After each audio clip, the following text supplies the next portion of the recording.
Hi, this is the Darma Karma t-shirt that features some really interesting reverse applique and some hand painted touches. As you can see on these circles and shapes, they are surrounded by some hand painted edges and they're also hand stitched.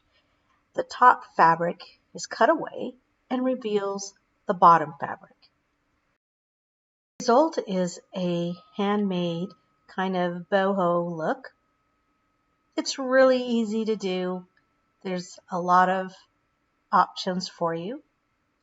You don't have to lay out the pattern this way, but this is an exact replica of the pattern. And you can even change the shape. Now, you can use actual fabric paint to decorate the edges of the shapes, or you can use a Sharpie. It's permanent, and Sharpies come in so many colors. I got this whole package on Amazon. This is not an affiliate link or anything like that, but this is the Sharpie collection I used. And the other advantage is that Sharpies are soft, so they leave the surface of the fabric nice and pliable, and a fabric paint can be stiff, which is not something you really want on a knit. Here's the color I used, but you could choose a different color. I chose a color that was close to the underlying fabric. Now, if you're not sure, there's a couple of different ways you can test out the Sharpie to see which is the best result you're going to get. And we're going to go through this whole process step by step. The first thing you need to decide is if you want a contrasting or kind of a tone on tone. Pick your two fabrics out and then pick your markers. Here's three I chose, and I decided this dark blue was going to be on the bottom and the lighter blue was going to be on the top. So I'm going to take a scrap of the light blue, which is the one that's going to be on top, and I'm going to kind of try out my three markers just to see which one I like best.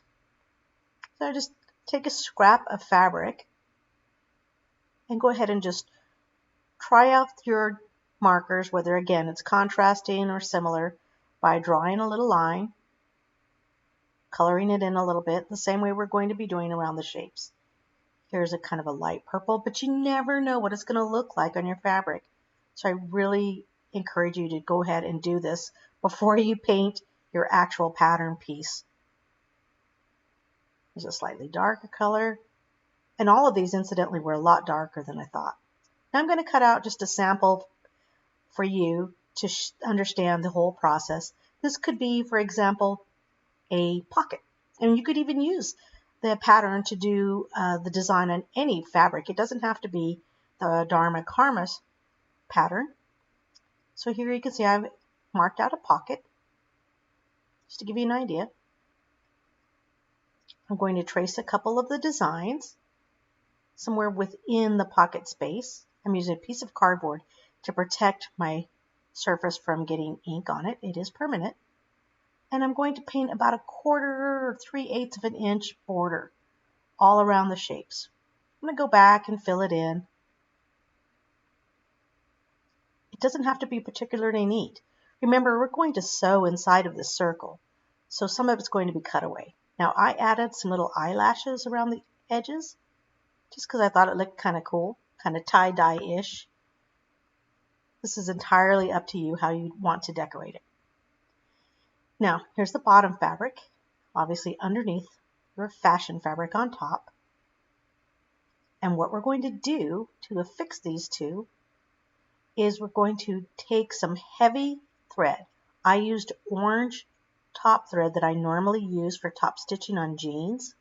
This is what it looks like. It's 2 or 3 times heavier than a normal thread. And then I doubled it.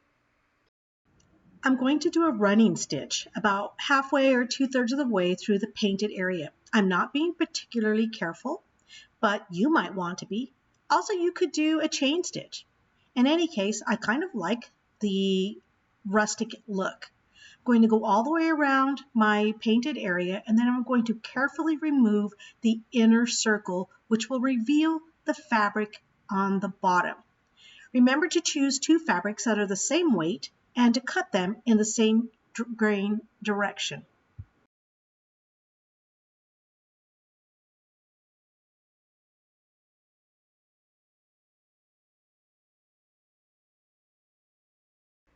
Now you'll notice on the actual pattern that some of the circles are cut out and some are not. This is entirely up to you. Pick the design that you like the best. I left the small circles not cut out, so the blue fabric underneath them is not revealed. This just leaves you a slightly different decoration, but again, it's entirely up to you. You could cut out the inner circle of the small shapes if you like. Here I'm just sewing around the edge as before. I'm going to tie it off on the back with a little knot. And then we'll cut away the circle, the larger circle, to reveal the blue fabric on the bottom. You can take whatever scissors you like. You can use little snippers or a embroidery scissor. Very carefully, do not grab that bottom. Poke a little hole and then trim around on the inside. Again, take your time. I cut in the area that's painted because that's the design element. If you go back and you see the lighter color peeking through, you can trim off that edge and true it up. So repeat that process for any of the larger designs where you want to reveal the blue fabric underneath. I'm just going to trim away from my pretend pocket so you can kind of get a better idea how this pattern I chose looks on a pocket piece. The two fabrics together, and that's basically what we're going to do for the entire front of the t-shirt. Here's the pattern transfer. That'll be marked onto the front pattern piece of the t-shirt. Applique pattern has been transferred, painted, sewn by hand, and the top fabric has been carefully cut away to reveal the reverse applique. Now at this point, if it looks like the front of your garment is an exact copy of the pattern, it isn't. It's a rough cut with several extra inches around all edges. I took the pattern, laid it onto both pieces of fabric, and just roughly cut out the shape of the garment. That helped me decide where to put the applique pattern. But now we need to true up the pieces.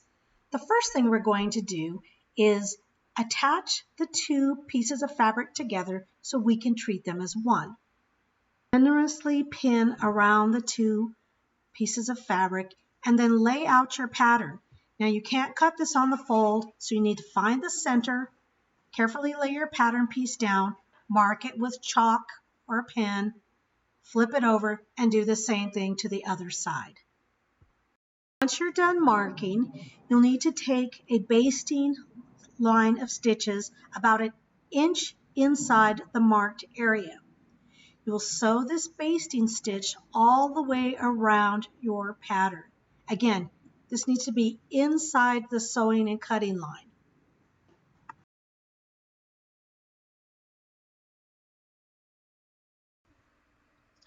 Be sure that the fabric remains as flat as possible. The idea is that we're going to treat this front as if it were a single piece. So now we're going to join those two pieces of fabric so that they behave as one.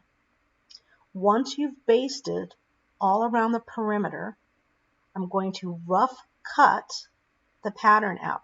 I'm going to leave about 3/8 to a 1/2 inch or so outside of the normal cutting line. So don't cut on the cutting line yet, because we're going to baste yet again. Really want to be sure that we can treat this front piece with its two layers of fabric as if it were one layer of fabric, and that requires a little extra handling. So here we have rough cut about a 1/2 inch or so outside of the cutting line. Go ahead and remove your pins as you go because we don't need those anymore.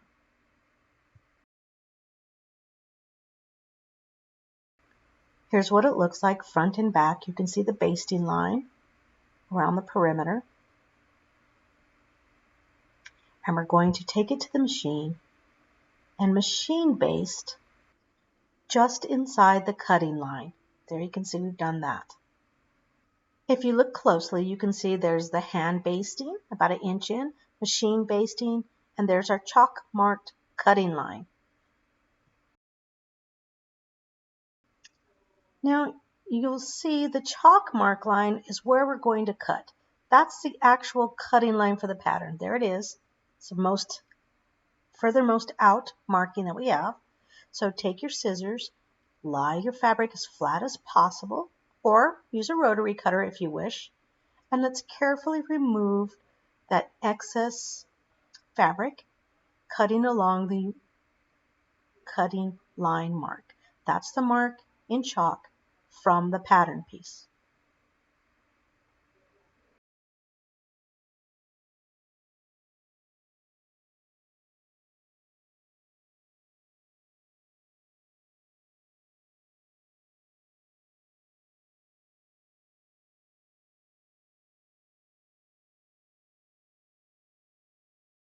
And now with the excess fabric trimmed off, we have a beautifully flat front fabric that has a lovely surface embellishment, and that's our pattern piece for the front of the Dharma Karma t-shirt.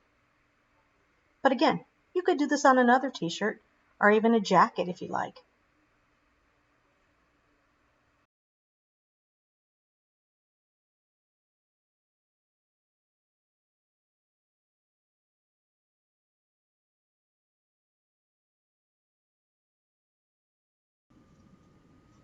Now that the front piece is done, we need to cut out the remainder pieces. This is the back piece, which is 2 pieces.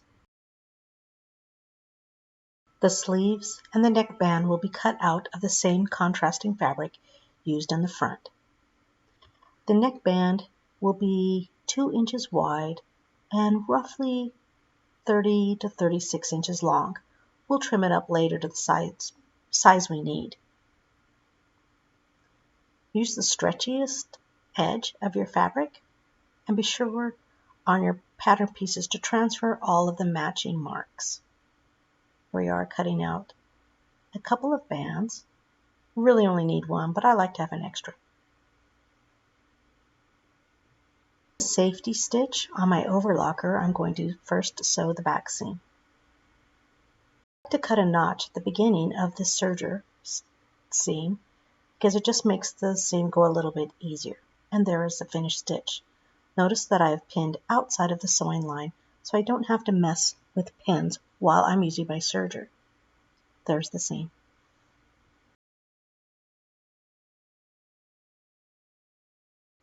Open the pieces up and lay them right sides together. The next seam you're going to sew are the shoulder seams. Pin those outside of the sewing seam so you don't have to mess with the pins while you're sewing. Again, I used a safety stitch on my serger. These are the 2 areas to sew. Once those seams have been sewn, we will next attach the sleeves. Match the notch at the center of the sleeve cap to the shoulder seam you just finished. Then pin the side edges of each sleeve. We're going to first baste these sleeves in place because it makes it easier when you're using the serger to get a perfect seam. I'm going to put a lot of pins in just to make sure I get an exact match. There is no easing on this pattern. You should have a perfect match between sleeve cap and sleeve opening. There's one side and the other is already pinned. Okay, now take a look. The seams have been basted together.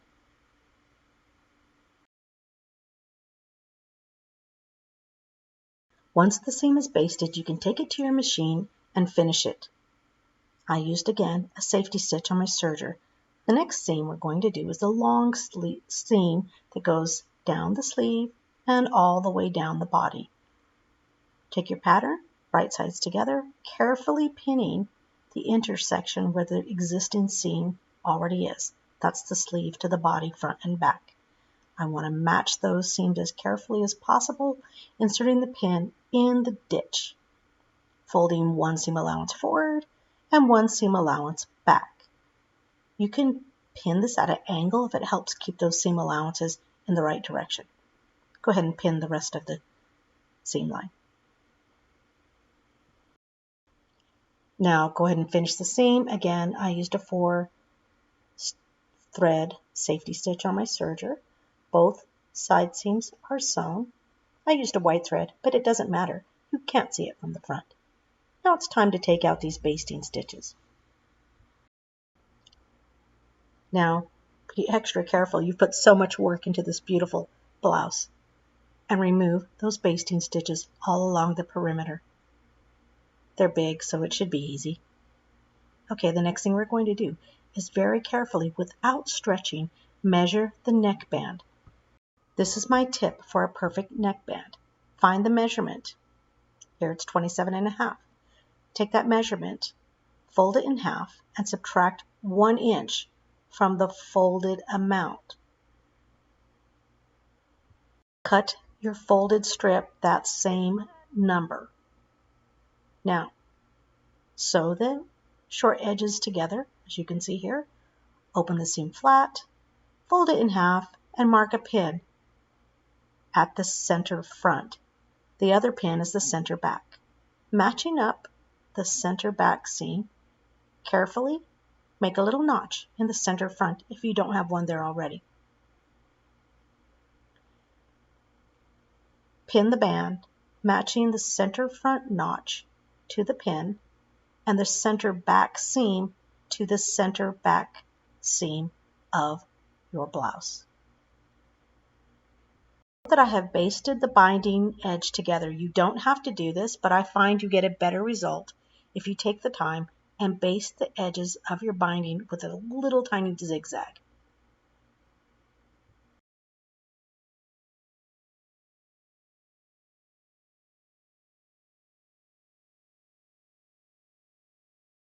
The binding over the neck hole opening, which you're going to have to do because remember, it's 2 inches smaller.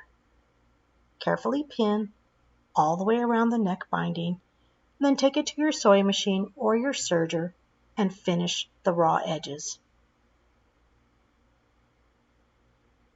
Attaching the neckband to the body of your blouse at the neck edge. A little tip if you're using a serger or really any machine just for a neater finish is go to the existing seams and take a little razor and just clip a tiny corner, teeny, right there. Be careful not to cut the seam allowance. There's the band attached with a 4-thread safety lock on my serger. Starting to look like an actual blouse now. It's really cute. Press the seam allowance down towards the inside with a warm but not hot iron all around this edge because we're going to top stitch that seam allowance to the body of your shirt, and that's going to give you a nice finish, and it's also going to hold that ragged edge down.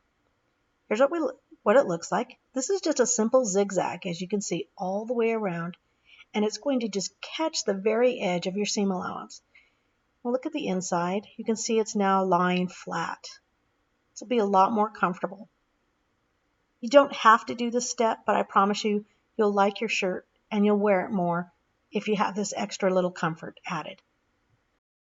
Okay, we're down to the final stretch. All we have left is the hemline and the sleeves. You can finish these any way you like. You can turn them under, do a traditional finish. You can serge first. You can do a double turn. I chose, because of the kind of casual nature of this blouse, to just do a raw serged edge. Something I rarely do, but I just thought it went well. And here it is.